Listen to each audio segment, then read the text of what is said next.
بسم اللہ چھوٹی سی مشق دیکھے گی دریا کی حیثیت، چھوٹی سی مشق دیکھے گی دریا کی حیثیت، اور پانی ہے تو کناروں میں کتنا لیے ہوئے، پانی ہے تو کناروں میں کتنا لیے ہوئے، ارے دوچے نبی پہ دیکھ کے، دوچے نبی پہ دیکھ کے سرور کو یوں لگا، دوچے نبی پہ دیکھ کے سرور کو یوں لگا، ہے کربلا کو دوش پہ کعبہ لیے ہوئے، ہے کربلا کو دوش پہ کعبہ لیے ہوئے، اور بغض علی میں پھرتے ہیں کچھ لوگ در بدر، بغض علی میں پھرتے ہیں کچھ لوگ در بدر، اپنی حماقتوں کا جنازہ لیے ہوئے، اپنی حماقتوں کا جنازہ لیے ہوئے، بغض علی میں پھرتے ہیں کچھ لوگ در بدر، اپنی حماقتوں کا جنازہ لیے ہوئے، اپنی حماقتوں کا جنازہ لیے ہوئے، اور جن کو وضو بھی ٹھیک سے آیا نہیں کبھی،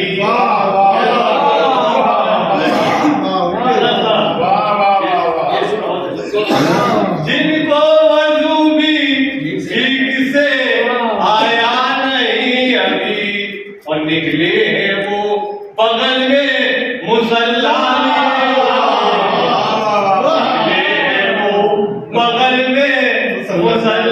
لیے ہوئے،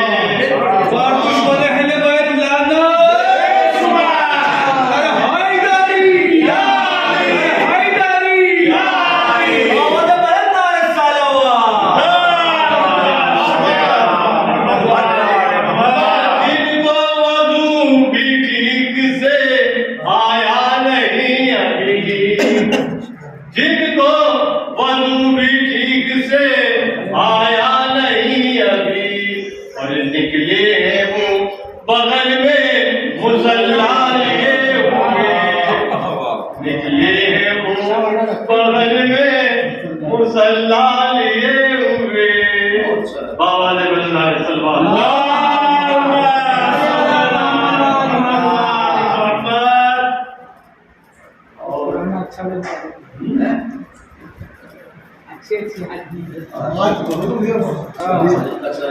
سلیقہ چاہیے مقتل میں مسکرانے کا، سلیقہ چاہیے مقتل میں مسکرانے کا، مزہ تبھی تو ہے گردن پہ تیر کھانے کا، مزہ تبھی تو ہے گردن پہ تیر کھانے کا، اور کوئی بھی ہو ابو طالب تیرے گھرانے کا، کوئی بھی ہو ابو طالب تیرے گھرانے کا، وہ جانتا ہے ہنر دین کو بچانے کا، وہ جانتا ہے ہنر دین کو بچانے کا، اور گھٹا نہ پاؤ گے تم میرے عشق کی قیمت، گھٹا نہ پاؤ گے تم میرے عشق کی قیمت، یہ موتی ہے ابو طالب کے کا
کس میں جرت تھی کوئی مدح علی کیا لکھتا، کس میں جرت تھی کوئی مدح علی کیا لکھتا، فکر عاجز ہوئی الفاظ نے دم توڑ دیا، فکر عاجز ہوئی الفاظ نے دم توڑ دیا،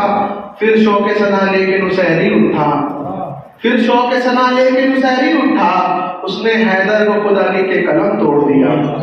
اس نے حیدر کو خدا لکھ کے قلم توڑ دیا۔ صلوات پڑھ دیں۔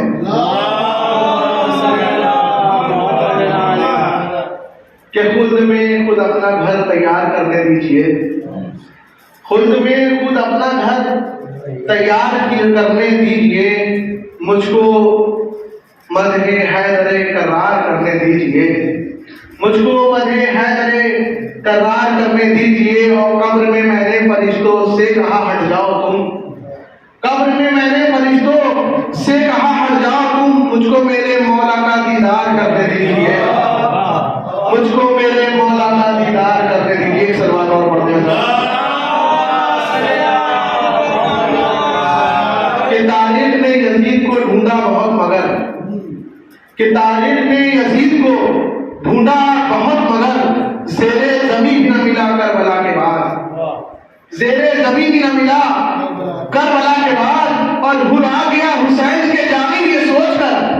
ہرا گیا حسین کے جانب یہ سوچ کر، بخشے گا کون میری خطا کربلا کے بعد، بخشے گا کون میری خطا کربلا کے بعد۔ صلوات پڑھ دے گا۔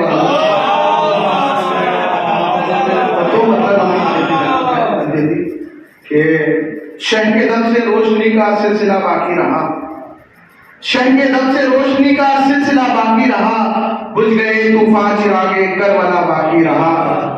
بجھ گئے طوفان چراغے کربلا باقی رہا، تو گھاٹ پر شیر علی کا دبدبہ باقی رہا، گھاٹ پر شیر علی کا دبدبہ باقی رہا، مٹ گئے موجز نما پر موجزہ باقی رہا، مٹ گئے موجز نما پر موجزہ باقی رہا۔ تو آئے مسلمان پنجتن کے نام کی عظمت نہ پوچھ، ان کی برکت سے سفینہ نوح کا باقی رہا، ان کی برکت سے سفینہ نوح کا باقی رہا، ان کی برکت سے سفینہ نوح کا باقی رہا۔ تو القمہ میں جتنا پانی تھا سرے نہر فرات، القمہ میں جتنا پانی تھا سرے نہر فرات، آ گیا سمشق میں دریا میں کیا باقی رہا، آ گیا سمشق میں، آ گیا سمشق میں دریا میں کیا باقی رہا، آ گیا سمشق میں دریا میں کیا باقی رہا۔ تو باپ کے ہاتھوں میں خیبر تیرے چلو میں فرات، باپ کے ہاتھوں میں خیبر تیرے چلو میں فرات، خاندانی قوتوں کا سلسلہ باقی رہا، خاندانی قوتوں کا سلسلہ باقی رہا۔ نعرہ حیدری، نعرہ حیدری، نعرہ صلوات۔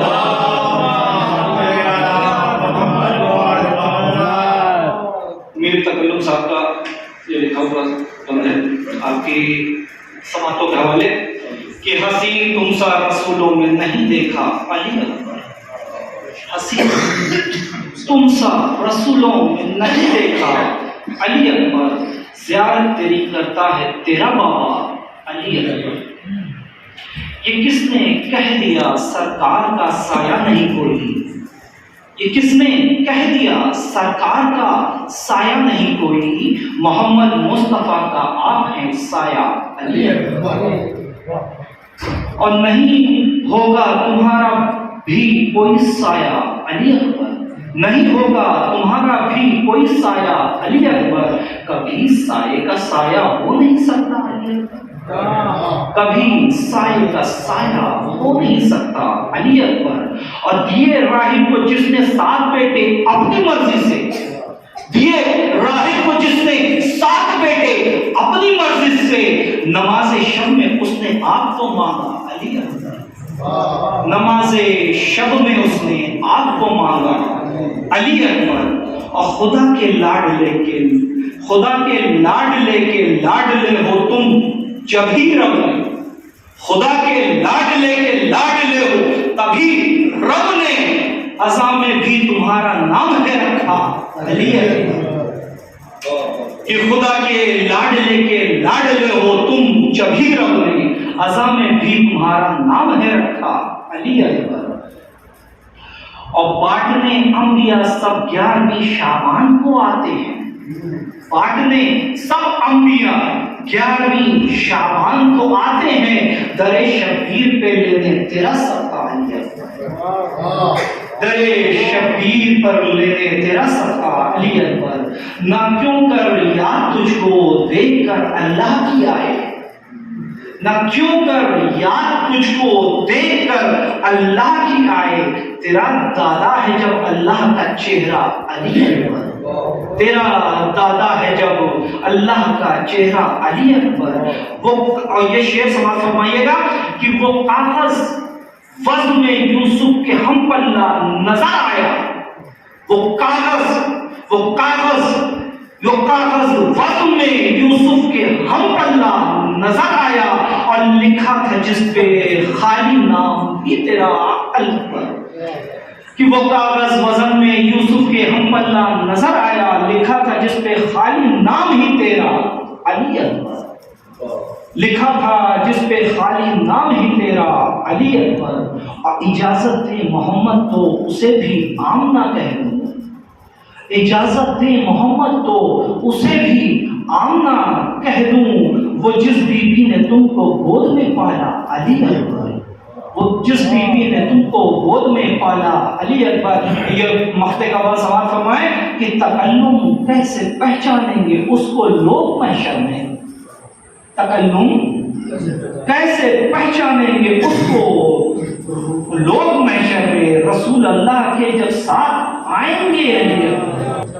رسول اللہ کے جب ساتھ آئیں گے علی اکبر۔ اور محمد والے محمد صلی اللہ علیہ وسلم اللہم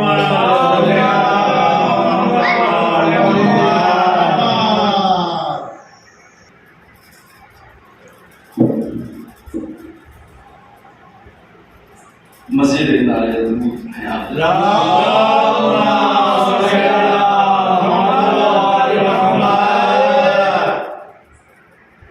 بس کرتا ہوں کہ ثنا کرتے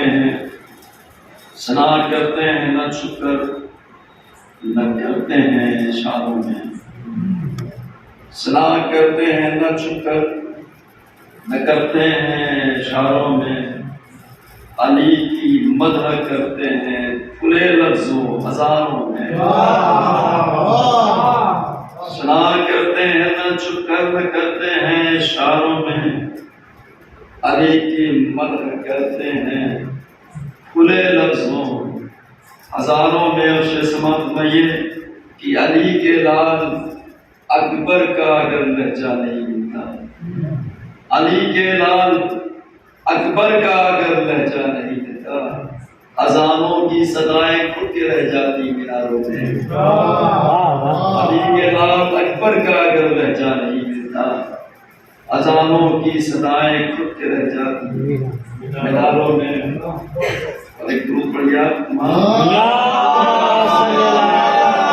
کو چھوڑ کر کوئی اگر قرآن پڑھتا ہے،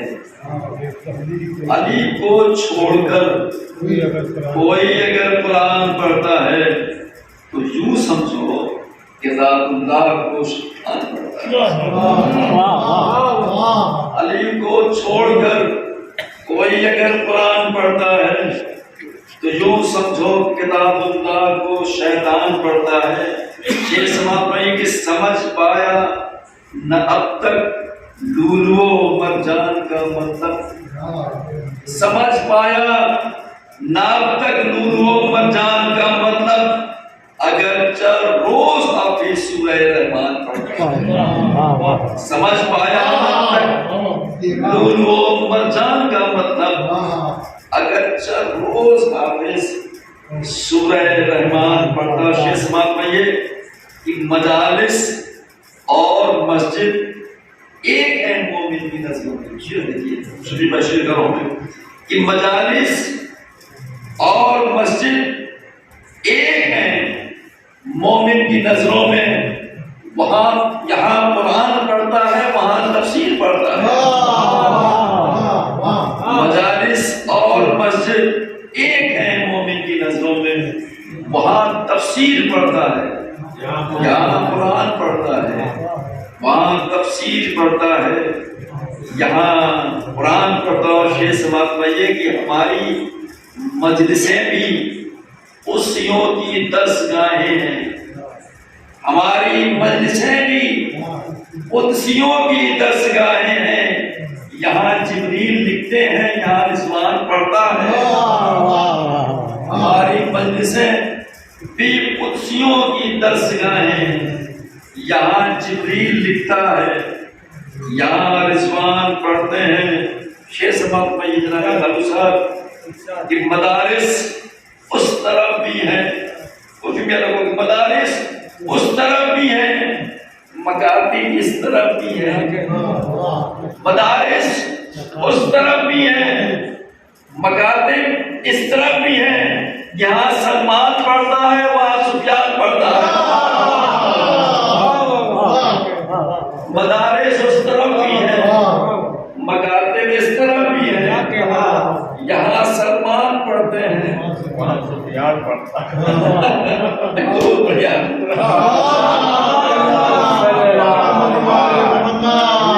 مرشد کی بات نہ شیئر کر رہا ہوں، یہ ہمارا محاورہ استعمال کیا تھا کہ مدارس اس طرف بھی ہیں، تشریح ایسا کرتا ہوں، ایک بار درود پڑھیں آپ کا، اس طرف بھی ہیں، ادھر سلمان پڑھتا ہے، ادھر سفیان پڑھتا ہے۔ اور شیخ سماعت میں یہ کہ ملک کو دیکھیے، ملک کو دیکھیے، خیاط کہتا ہے اب اپنے کو، ملک کو دیکھیے، یہ محاورہ ہے، ملک کو دیکھیے، خیاط کہتا ہے اب اپنے کو، پڑھا دیتی ہے جو زہرا وہی رضوان پڑھتا ہے۔ ملک کو دیکھیے، خیاط کہتا ہے اب اپنے کو، پڑھا دیتی ہے جو زہرا وہی رضوان پڑھتا ہے۔ اور خدا کے نام سے پہلے علی کا نام پڑھنے دو، خدا کے نام سے پہلے علی کا نام پڑھنے دو، کہ مضمونوں سے پہلے ہر کوئی عنوان پڑھتا ہے۔ خدا کے نام سے پہلے علی کا نام پڑھنے دو، کہ مضمونوں سے پہلے ہر کوئی عنوان پڑھتا ہے، کہ مضمونوں سے پہلے ہر کوئی عنوان پڑھتا ہے۔ اور شیخ سماعت میں وضوء حضرت آدم سے نفرت آدمیت ہے، وضوء حضرت آدم سے نفرت آدمیت ہے، وہی انسان ہے لاہور جو انسان پڑھتا ہے، وہی انسان ہے لاہور جو انسان پڑھتا ہے۔ اور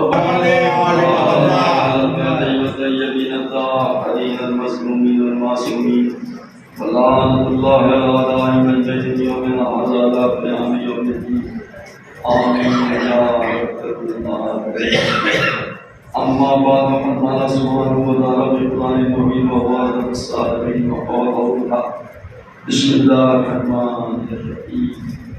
قل لا أسألكم عليه أجرا إلا المعتدى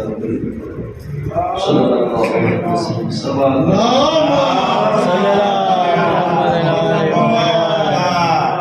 اذان محترم، سب کی خلقت کا کوئی نہ کوئی سبب ہوتا ہے، کوئی چیز بھی جب عالم وجود میں آتی ہے تو وجود سے آنے سے پہلے اس کا مقصد کا تعین ہو جاتا ہے، یہ کیوں بنایا گیا، یہ تعمیر کیوں کی گئی، یہ کوئی چیز کا ایجاد یا اس کی تقدیم کیوں کی گئی، اس کا سبب پہلے سے معین ہو جاتا ہے۔ ہمارے سبب جو خلقت ہے وہ صرف یہ ہے کہ ہمارا سبب خلقت یہ ہمیں تربیت کیا گیا کہ ہم اہل بیت سے اپنی زندگی کو وابستہ رکھیں۔ محبت اہل بیت ہمارے لیے متاع حیات بھی ہے اور سرنامہ آخرت بھی ہے، یہ ہمارا امتیاز بھی ہے اور یہی ہمارا درساز بھی ہے۔ زمانے میں نہ جانے کتنے انقلابات آئے، کیسے کیسے آندھیاں چلی، کبھی آگ کا سیلاب، کبھی خون کے طوفان، کبھی خنجروں کی بارش، کبھی ظالم حکومتوں کا سامنا، نہ جانے کیسے کیسے انقلابات آئے، اور ان کا یہ زور تھا کہ ذکر اہل بیت کو ختم کر دیا جائے اور اہل بیت سے اہل بیت کے چاہنے والوں کو الگ کر دیا جائے، مگر شاہد ہے تاریخ، مگر تاریخ شاہد ہے کہ ظالموں کے خنجروں کی دار بند ہو گئی، مگر علی کے چاہنے والوں کو علی سے الگ نہیں کیا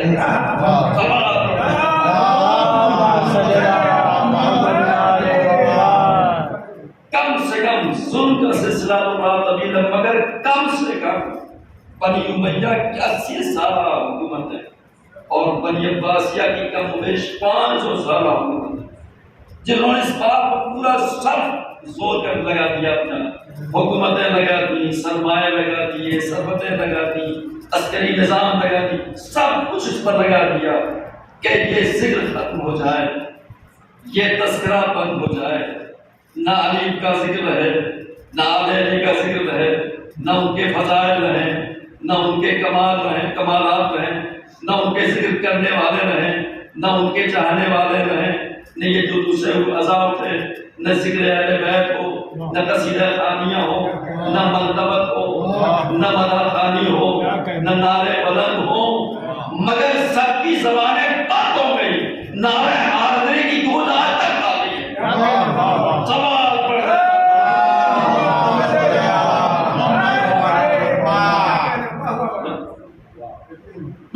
سوال اس کا یہی ہے کہ محبت اہل بیت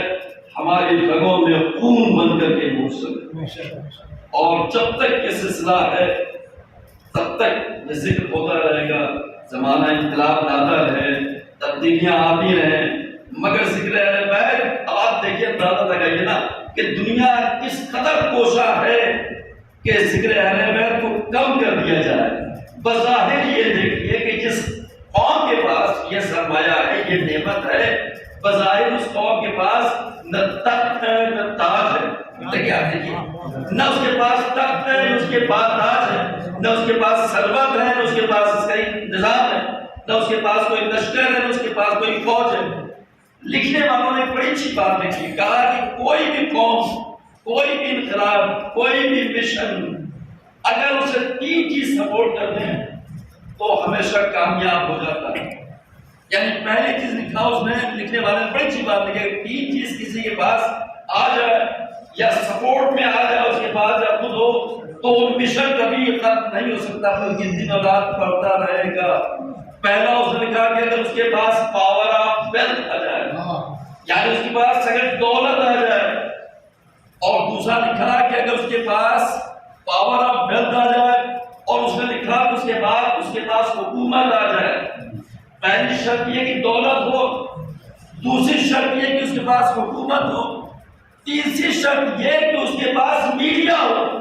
اب اس زمانے میں آپ سمجھتے ہیں کہ میڈیا کی کیا اہمیت ہے، ٹھیک ہے؟ کہا اگر 3 چیز کسی کے پاس ہو، دولت ہو، حکومت ہو، میڈیا ہو، تو وہ چیزیں ہمیشہ دن رات چوگنا ملٹیپل اس بڑھتی رہتی، گرو کرتی رہتی ہے۔ مگر یہ دیکھیں، یہ انقلاب دیکھیں یا موضوع کہیے، فضائل علی کا کمال یہ کہیے کہ علی کے چاہنے والوں کے پاس نہ میڈیا ہے، جیسا زمانے میں ہے، نہ دولت ہے، نہ ثروت ہے، نہ حکومت ہے، اس کے باوجود بھی عرب کی سرزمین سے لے کے ہندوستان کے چاندی چوک تک فضائل علی ہر جگہ پہنچا ہے۔ یہ کمال ہے کہ کسی نے لکھا، یہ لکھتے لکھتے ایک صاحب نے لکھا، نہج البلاغہ پر تفسیر لکھ رہے تھے، لکھتے لکھتے انہوں نے ایک بات لکھی اس میں اپنے دیباچے میں کہ بس علی کے فضائل کو چھپانے والوں کو یہ سمجھ لینا چاہیے، علی کے کمالات کو چھپانے والوں کو یہ سمجھ لینا چاہیے کہ علی کے فضائل کو جو چھپانا، کیا اچھی بات لکھی ہے، علی کے فضائل کو جو چھپانا ہے جیسے کوئی دن کے اجالے میں اپنے چھوٹے سے ہاتھ کو سے سورج کی روشنی کو چھپانا ہوگا، جیسے ایک انسان اپنے ہاتھ سے آفتاب کی شعاع کو نہیں روک سکتا، ویسے دنیا لاکھ کوشش کرے مگر فضائل اور کمالات محمد و آل محمد کو کوئی روک نہیں سکتا۔ یہ تو میرے دلیل، اور مشکل سے 2-3 منٹ آپ کو دوں گا۔ میں نے نسائے کریمہ کو تلاوت کیا، اسے اس بات سے وابستہ کرتے ہوئے کہ مرسل اعظم نے جو اپنی تبلیغات کی تھی، جو کار رسالت انجام دیا تھا،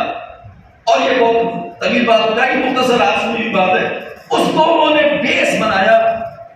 محبت اہل بیت پر۔ جب لوگوں پر ڈیمانڈ ہوئی، نہ بھی ڈیمانڈ ہوتی تو یہ بات کو کہنے کی بات ہو گئی ان کی طرف سے، تو کہا کہ ہم جو ہمارا کار رسالت ہے، جو ہم نے تبلیغات کی ہے،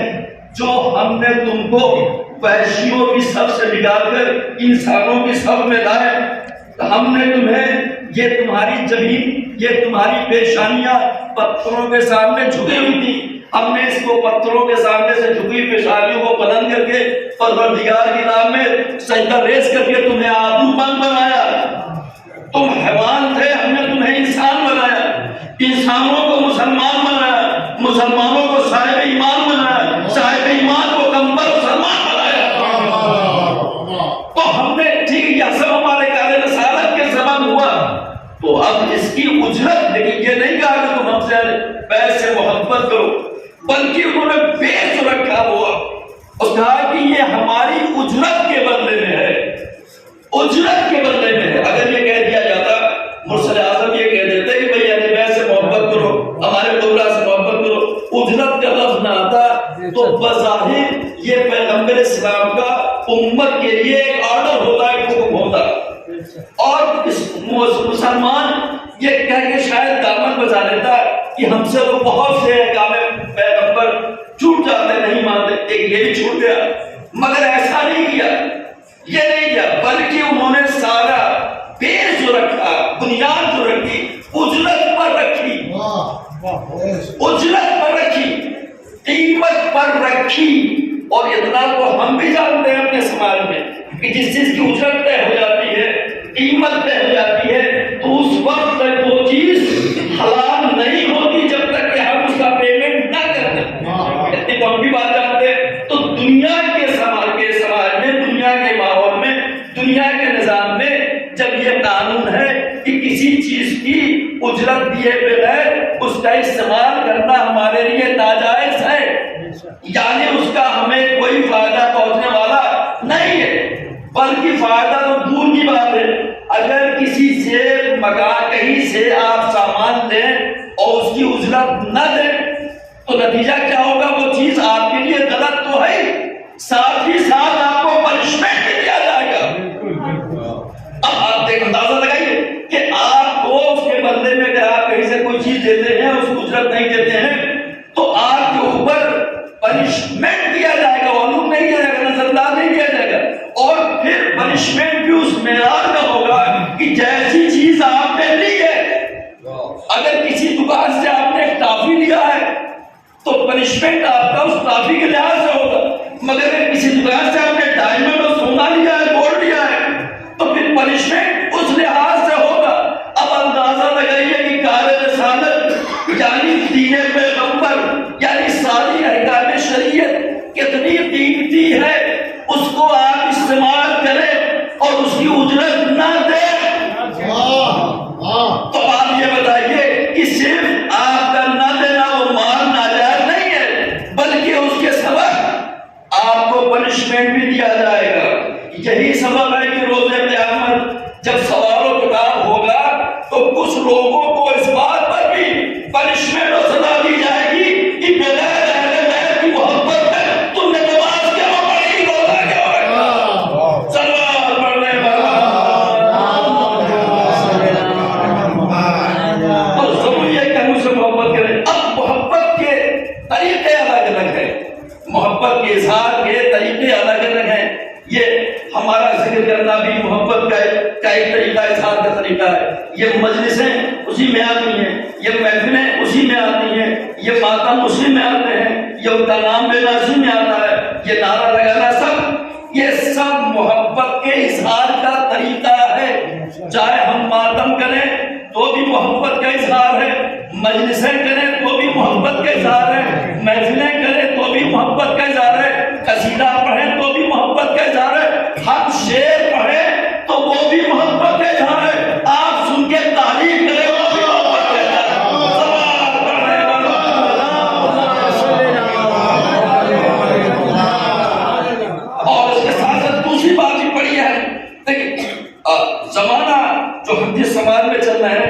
تو زمانہ اس وقت بہت طریقے سے اپنے اپنے مشن کو، اپنی بھی باتوں کو سامنے رکھ رہا ہے۔ کل کا یہ زمانہ بڑا کھلا ہوا تھا، کل کا زمانہ جو تھا، آج کا زمانہ بہت ڈینجرس ہے۔ کل کا زمانہ اتنا خطرناک نہیں تھا جتنا کہ آج ہے، اس لیے کہ کل کے معاملے میں ڈپلومیسی نہیں تھی، جو بات کہتے تھے صاف صاف کہتے تھے، مگر آج کا ماحول جو چل رہا ہے وہ بڑا عجیب سا ہے۔ یعنی بات کبھی ایسی لگتی ہے کہ جیسے ہماری کی جا رہی ہے، مگر اگر آپ دور تک سوچئے تو اس میں کہیں نہ کہیں سے کوئی بات ضرور نظر آتی۔ تو ایسے بہت سے مشن چل رہے ہیں ہمارے ساتھ، اس میں ہمیں خود بھی اپنی عقل کا استعمال کرنا چاہیے، لازم ہے کہ ہم اپنی عقل کا استعمال کریں، حدیثوں کو دیکھیں، قرآن کو پڑھنے کی کوشش کریں، جو صحابہ کرام سے رجوع کریں۔ ہمارے لیے جو پیغمبر اسلام نے حق معین کی، جو ارشاد گرامی ان کا ہے کہ ہمارے لیے ہر اہل بیت، ہمارے صحابہ معصومین علیہ السلام، ہر چار مسلمان اسلام کا ہر فرد اپنی جگہ محترم ہے، کوئی کسی سے کم نہیں ہے، سب اپنی جگہ محترم ہے، سب کا ایک ہی مرتبہ ہے، سب کا ایک ہی اسٹیٹس ہے، سب کا ایک ہی کمال ہے، سب کی ایک ہی فضائل ہے، سب آل رسول ہیں، تو ہمیں محبت بھی سب سے برابر رکھنی چاہیے، ہمیں محبت بھی سب سے برابر رکھنی چاہیے۔ اور ہم شیعہ کہتے ہی سے کہ 12 امام کو ماننے کے معنی یہ ہے کہ ان کے ادب میں، ان کے احترام میں کہیں سے کوئی کمی نہ ہو، ورنہ دنیا میں اور بھی شیعہ ہیں جو کوئی 6 امام تک ہے، کوئی 8 امام تک ہے، کوئی 5 امام تک ہے، مگر یہ کچھ نصیبی ہماری اولاد کی ہے کہ ہم 12 امام کو 12 امام مانتے ہیں۔ بس میری گزارش یہی آپ سے ہے کہ اس معاملے میں آپ کو بہت محکم ہونا ہے، ورنہ ہمارے سے قبلہ فرمانے کے ہمارے ہی میں سے کچھ لوگ ایسے ہیں جو طرح طرح کی باتیں کرتے ہوئے نظر آتے ہیں، اس لیے ہمیں اس میں سمجھنا چاہیے اور اب اسے کام لینا چاہیے کہ رسول نے کہہ دیا کہ یہ ہمارے جانشین ہیں، یہ 12 امام ہیں، تو ہمارے لیے سارے 12 امام ایک ہی منزل پر ہیں، سب کا ادب ایک جیسا، سب کا احترام ایک جیسا، سب کی فضیلت ایک جیسی، سب کا کمال ایک جیسا، اس لیے کہ وہ افراد ہیں جن کا گوشت ہے، جن کا لہجہ ہے، جن کا نظریہ ہے، جن کا مزاج ہے، جن کا خون ہے، جن کا جسم ہے، جن کی روح ہے، جن کا مزاج ہے، جن کا قول ہے، سب ایک، تو ہمارے لیے سمجھ، اور ہمیں اس میں سے کہیں سے کمی نہیں کرنے کی ضرورت ہے۔ اور آخری بات یہ، اسی سلسلے میں اہل بیت کی جتنی بھی فرد ہیں ہمارے لیے لاج کے احترام ہے، آج شہزادہ جناب علی علیہ السلام کی ولادت باسعادت ہے، بڑی محترم شخصیت ہے، پر 2 منٹ اور آپ کی یہ رحمت کا سلسلہ تمام دعا کہ آج بات ہے، آواز یہ انداز لگا ہے کہ جناب علی اکبر علیہ السلام کی ولادت سعادت ہے۔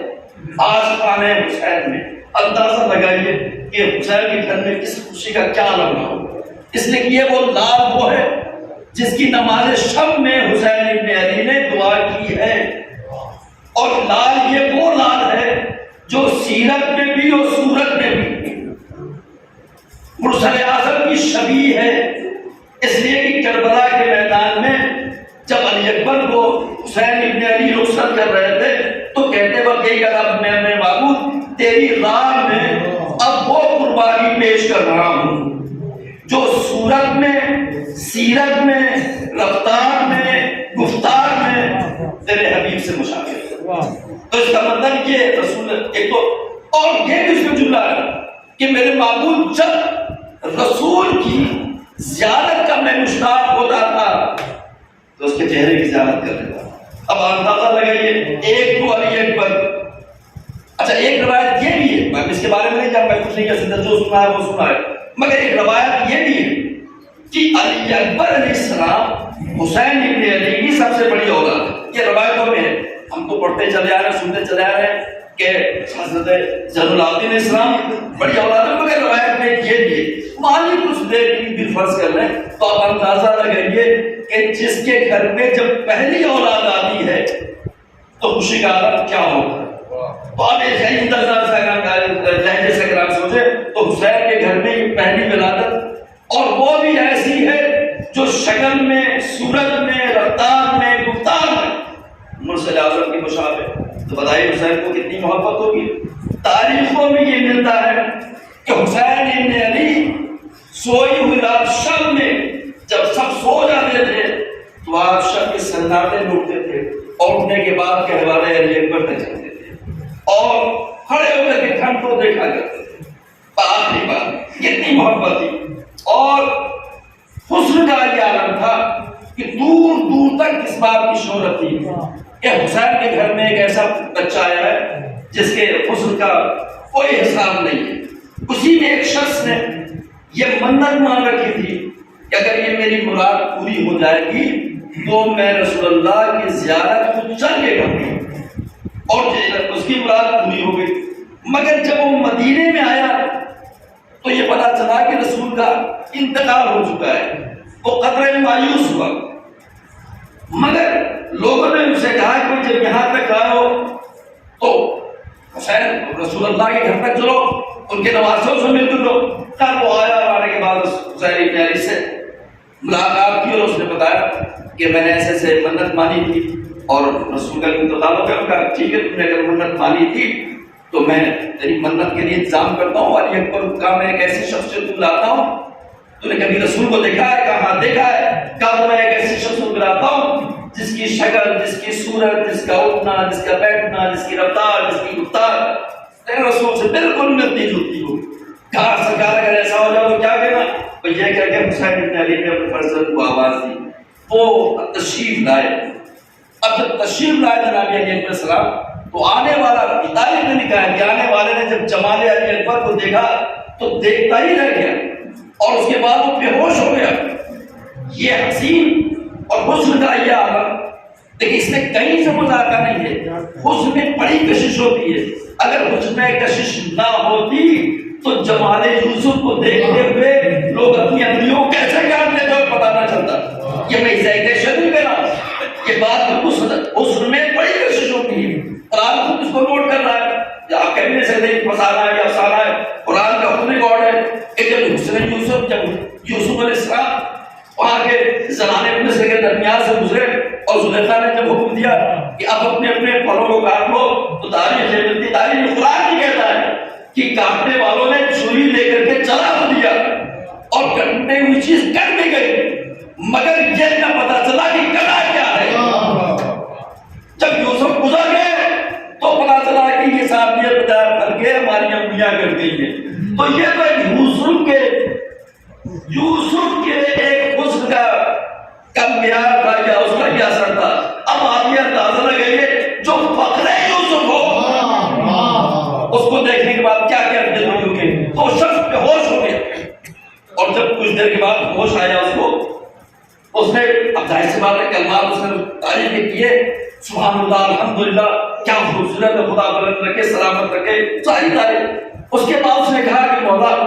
آپ ایک کلمہ اور فرما, کیا معجز نما ہے؟ کہا بولو کیا ہے؟ کب یہ خواہش میری ہے کہ جیسا لال آپ کو اللہ نے عطا فرمایا ایسے خوبصورت لال مجھے میرے لیے بھی دعا کرتی ہے. میرے سرکار بڑی آپ کی عنایت ہوگی, بڑا کرم ہوگا, بڑا احسان ہوگا, آپ کی دعا پوری ہو جائے گی, میرے لیے حق میں دیا. اب ظاہر سی بات یہ اس کی بات سن کے حسین نے کبھی جمال علی اکبر کو دیکھا. اب میں مسائل باقی کیا کروں, عجیب معاملہ یہ ہوتا ہے جب علی اکبر کی بات آتی ہے تو مسائل پڑھا گیا تھا اور کوئی بھی فضائل کی عجیب معاملہ ہے, مسائل آئی جاتے ہیں بات. اب